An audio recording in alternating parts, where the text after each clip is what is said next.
Today I want to speak about police surveillance in London.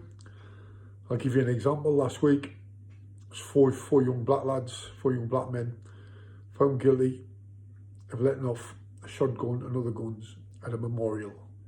I think it was in January, February last year. Now these four lads, it was a drive-by, drove off in the car. Nobody knew who it was or nothing. So it took the police, due to the CCTV surveillance that's available in London, probably the best surveillance in the world, or in the top 2 or 3 in the whole world, the CCTV surveillance. The police tracked these plastic gangsters over a 5-mile ride before they dumped the car. So they followed them on CCTV over 5 miles.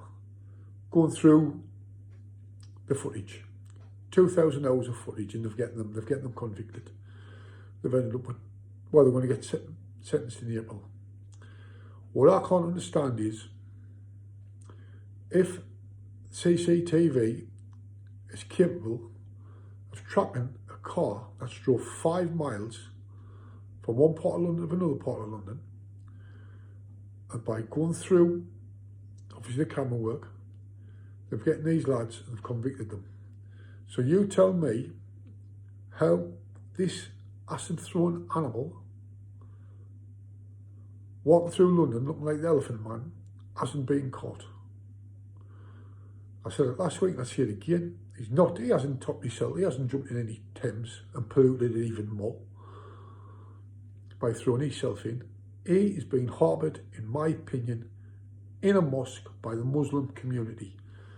I said it last week and I say it again. Every mosque in London should be visited and searched top to bottom. And if they refuse entry, the doors should go through and the police should search for this acid-thrown animal. A convicted sex offender who was knocked back twice for asylum in this country. Yet he still got it after committing a sexual offence. It's vile, it's disgusting. And like I say, the establishment and the government in this country doesn't represent me or the majority of people. That's how I see it. Now, I want to speak about another trial in London last week. I spoke about this last year. Young white lad, Charlie Bertolo, riding his pedal bike in South London. He's deliberately targeted, knocked off the bike, stabbed by 4 or 5 young black lads. Such was the ferocity and the eagerness of these animals to stab this young innocent lad that they stabbed one of their own. So when they left Charlie there lying, dead, slaughtered, chopped to bits in the road, they've drove off and they've even abandoned and left the animal who was with them partaking in this racist murder. That's how I see it. But that's not how society sees it. The woke brigade. Not one word of racist attack of 4 to 5 black lads on a white lad. Because the way the establishment is, black people and ethnic people can't be racist. It's only racist when it's white on minority. That's the way the establishment and the woke media and all these left-wing loopers, left-wing Nazis in this country see it. If it's an attack on white, it's not racist. It's only racist when it's white on minorities. That's my opinion, and that's how I see it. I'm going to leave you with that because I'm just fed up with the back teeth what's going on in this country.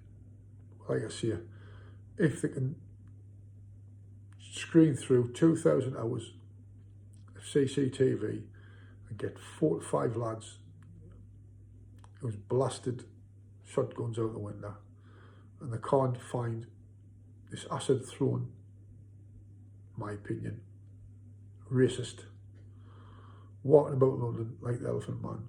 It's an absolute sham and it's a cover-up by the establishment and the Met Police That's in my opinion, because if it had been another way round, if it had been work-class British lad having an attack on a minority, they would have called the SAS in. That's how I see it. I'll leave you with that, people.